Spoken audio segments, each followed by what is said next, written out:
In 1912, a Greek family from Smyrna walked off a ship at Ellis Island with 2 suitcases, 3 children, and exactly $4 American sewn into the lining of a wool coat. That was March of 1912. By the autumn of 1924, the same family owned a 3-story brick building in Astoria, Queens, a diner on Steinway Street, and held private loans on 2 other Greek families' homes. They never opened a bank account. Not once. Number 19 on this list explains how they bought that building entirely in cash. Number 7 is the food preservation discipline Greek grandmothers practiced for 40 days every spring, which built skills no modern shopper has. And number 3 is the exact playbook that first-generation Albanian and Mexican families in those same Queens neighborhoods are using right now to repeat the path. These survival tricks were so ordinary inside Greek-American homes that nobody bothered to write them down. 20 years before that ship docked at Ellis Island, the same family was tending olive groves outside Smyrna on land their grandparents and great-grandparents had farmed. Then came the wars, the burnings, the population exchanges that history books now call the Asia Minor catastrophe. Between 1890 and 1923, more than 500,000 Greeks fled Anatolia for America. They arrived in Lower Manhattan with no English, no contacts, and no money. What they carried instead was 1,000 years of village knowledge about surviving when the official economy did not want you. That knowledge is what built Astoria, Tarpon Springs, and 100 Greek neighborhoods between. Number 25. Sewing gold coins into clothing. Greek women did not trust paper money or banks, and history had taught them why. The Ottoman lira had collapsed 3 times in 2 generations. So when a family fled, the mothers stitched gold sovereigns, French Napoleons, and Turkish coins into coat hems and skirt seams. A single sovereign in 1912 was worth roughly $5 American. A family of 6 might be hiding 40 coins on their bodies as they walked through Ellis Island. That was their starting capital for a new country, invisible to thieves and immigration officers alike. Number 24. Drying octopus on clotheslines. On Greek docks from Tarpon Springs, Florida to Astoria, Queens, you could see octopuses pegged on backyard clotheslines like laundry. The Mediterranean trick was to beat the octopus on rocks until tender, then hang it in the sun for 2 days. Dried octopus kept for 6 months without refrigeration. A pound of fresh octopus cost the Greek fishermen nothing. The same pound, dried and grilled, sold in Greek tavernas in Manhattan for the equivalent of 3 days of factory wages. Number 23. Lemon juice as a preservative. Before commercial canning kits arrived in American kitchens, Greek women preserved vegetables in lemon juice instead of vinegar. The citric acid in 3 lemons could safely seal a quart jar of green beans, tomatoes, or eggplant. Lemons cost 2 cents apiece in a Greek neighborhood grocery in 1920. White vinegar cost 15 cents a quart. Over a winter of canning, the savings paid the family's electric bill for the year. The technique also produced a brighter, fresher flavor that no vinegar pickle could match. Number 22. Lentil protein cycling. A Greek mother of 6 did not buy meat every day. She built her week around lentils, white beans, chickpeas, and yellow split peas, rotating the dish nightly so the children never noticed. Fakes on Monday, fasolada on Tuesday, revithia on Wednesday, fava on Thursday. A pound of dried lentils cost 6 cents in 1920 and fed 8 people. A pound of beef cost 25 cents and fed 3. Multiplied across 300 dinners a year, a Greek family saved nearly $70 annually. That was 2 months of a mill worker's wages. Number 21. Kefalotyri cheese preserved in olive oil. A wheel of hard sheep's milk cheese, submerged in good olive oil inside a glazed clay jar, stayed edible for 18 months with no refrigeration. Greek immigrants brought the technique from their villages and used it in Brooklyn tenement basements. The oil itself absorbed the cheese flavor and became liquid gold for cooking. One 10-pound wheel of kefalotyri provided cheese for an entire winter, plus flavored oil for spring cooking. A single jar in a cool corner of the building was a year of food security. Number 20. Horta foraging in public parks. Greek women walked the edges of Central Park, Prospect Park, and every empty lot in Queens with cloth bags and small knives. They gathered dandelion greens, purslane, amaranth, wild mustard, and sow thistle. Free food growing 6 months a year in plain sight of millions of New Yorkers who saw only weeds. A pound of horta cooked with lemon and olive oil fed an entire family for a meal. Modern nutritionists at Tufts University confirmed in 2020 that wild purslane contains more omega-3 fatty acids than any cultivated plant on Earth. Number 19. Buying a building in cash through the Koumbaros network. A Greek godparent, the Koumbaros, was not a ceremonial figure at a baptism. He was a financial obligation. When a Koumbaros baptized your child, he committed to contribute toward that child's eventual wedding, education, or first business. By the time a young Greek-American couple in 1924 wanted to buy a building, they had 5 Koumbaroi each. That meant 10 lifetime sponsors, each obligated to contribute. Combined with the bride's dowry and the couple's own savings, an entire Astoria building could be purchased in cash at the closing table. Number 18. The Eranos Community Loan. When a Greek immigrant needed real capital to open a business, and the Koumbaros network alone was not enough, he called an Eranos. 20 Greek men from the parish put $50 each into a pot at the Cafenio on a Sunday evening. The borrower took the $1,000, opened his diner or shoeshine stand, and repaid the men at $5 a week with no interest. Default was almost unheard of. The social cost of breaking an Eranos was permanent exile from the community. Banks charged 7%. Eranos charged shame. But the Greeks were not done yet. Number 17 is the cultural ritual that disguised itself as a coffee break, and it was actually the most efficient business intelligence network in early 20th century America. Number 17. The Cafenio coffee economy. Every Greek neighborhood had a cafenio, a small coffee house where men gathered from morning until night. Outsiders saw old men playing tavli and drinking endless tiny cups of coffee. What outsiders did not see was the marketplace operating underneath. Who was hiring? Who was selling a building?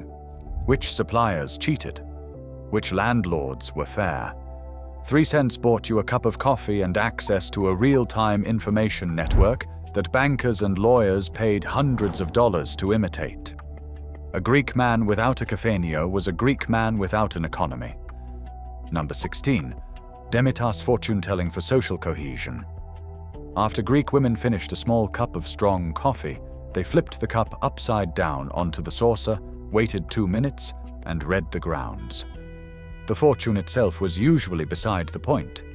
The real function was a daily ritual that pulled women into one another's kitchens, traded news, brokered marriages, and rebuilt the village inside the city. Modern sociologists call this social capital. Greek grandmothers called it Tuesday afternoon. The same network that read coffee grounds also pooled wedding gifts, negotiated dowries, and decided which young men were marriageable. Number 15. The preca dowry as mortgage deposit. A Greek bride brought a preca to her marriage. Cash, gold jewelry, linens, furniture, sometimes a small piece of property from her father. By the 1920s in America, the preca had evolved into something more specific. It was the down payment on the couple's first house. A father saved for 20 years to deliver a $1,000 preca at his daughter's wedding. That $1,000 in 1925 bought a third of a Brooklyn brownstone outright. The marriage and the mortgage were the same transaction. Number 14. Hidden cash on the icon shelf. Every Greek home had an iconostasy, a small corner shelf holding icons of saints, an oil lamp, and a jar of incense.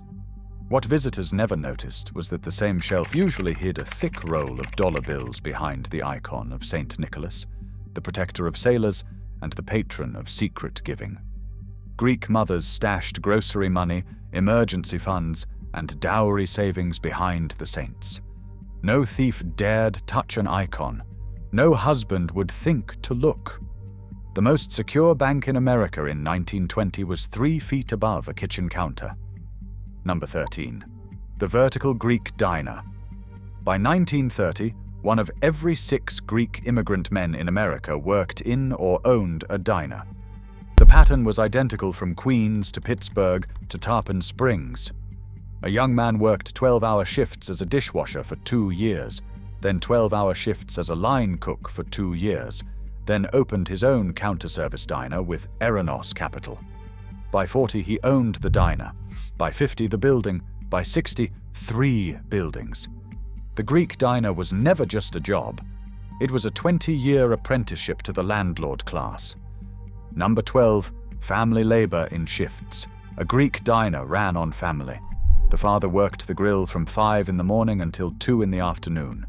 The mother handled the counter from 11 until 8. The teenage children bussed tables after school. The grandparents prepped vegetables in the basement. No payroll taxes, no benefits, no employee theft. The labor cost of a 24-hour Greek diner in 1940 was $0. The profits, every penny, went into a savings jar under the basement stairs, and from there into the next building. Number 11. Real estate triples live above the shop. A Greek immigrant did not buy a house. He bought a building. Storefront on the ground floor for the diner or grocery, family apartment on the second floor, rental apartments on the third. The rental income covered the mortgage. The family's own apartment was free. The business below paid for everything else. By the time the mortgage was paid off in 15 years, the building had tripled in value, and the cash flow funded the next building. This was not real estate strategy. This was just how Greek families lived. If you are finding any of this useful, don't forget to subscribe to the channel. I cover forgotten American history and some immigrant survival skills every single week, and most of these stories never make it into school textbooks. By the 1940s, the Greek immigrants who had arrived broke in 1912 were now grandparents, and they were teaching the next generation tricks the children did not realize they were learning. Number 10. The Koliva Memorial Wheat. After a death in a Greek Orthodox family, the women prepared koliva, boiled wheat berries mixed with sugar, walnuts, and pomegranate seeds, distributed at church for the soul of the deceased. The deeper function was different. Koliva days became the only consistent inter-family gathering on the parish calendar. Marriages were arranged across the koliva table. Business loans were quietly transferred. Property deals were sealed with a handshake over a paper plate of boiled wheat. A death in the community produced new economic activity within 90 days. Number 9. Name day instead of birthdays. A Greek child celebrated not their birthday, but their name day, the feast day of the saint whose name they carried. The advantage was financial. Every Maria in the community celebrated on the same day, August 15th. Every George on April 23rd. Gifts were small, frequent, and pooled. Multiple Marias gathered in one house, costs were shared, and gift-giving became a community ritual rather than an individual expense. A Greek family with 5 children spent less on birthdays in a year than an American family spent on one. Number 8. Lenten fasting as food preservation training. Greek Orthodox Lent forbade meat, dairy, and oil for 40 days each spring, plus another 40 days before Christmas, plus most Wednesdays and Fridays throughout the year. By rough count, a devout Greek woman cooked vegetarian meals over 180 days every year. This was not just religion. It was a forced training program in preserving, fermenting, foraging, and stretching plant foods. By the time a Greek-American mother had been keeping fasts for 30 years, she was a more skilled food preservationist than any modern professional cook. Number 7. The 40-day yogurt and cheese cycle. In the weeks before Lent, Greek families set up a precise dairy cycle. Fresh milk became yogurt overnight. Yesterday's yogurt was strained into thick yogurt today. Last week's yogurt became cheese this week. By the time Lent began, every dairy product in the household had been preserved into forms that would keep for months. The same 40-day fast that disciplined the family also emptied the household of perishables on a calendar so precise that nothing ever spoiled. The church calendar was a refrigeration system. Number 6. Vendetta savings. Never borrow from outsiders. A core Greek immigrant rule, passed down without explanation. Never borrow money from anyone outside the community. Banks were considered hostile institutions that would foreclose on you in a downturn. Italians, Irish, Jewish lenders were not enemies, but they were not family either. The rule meant Greek families saved obsessively because they had nowhere else to turn in a crisis. A household kept 6 months of expenses in cash, then a year, then 2. A Greek family in 1930 had more liquid savings than a middle-class American household in 1970. But the version of Greek-American wealth building you have heard about, the diners, the buildings, the families paying for college in cash, that is not even the full picture. Number 5 is the secret architecture underneath all of it. Number 5, the parish as a banking system. The Greek Orthodox Church in any American city was not just a place of worship.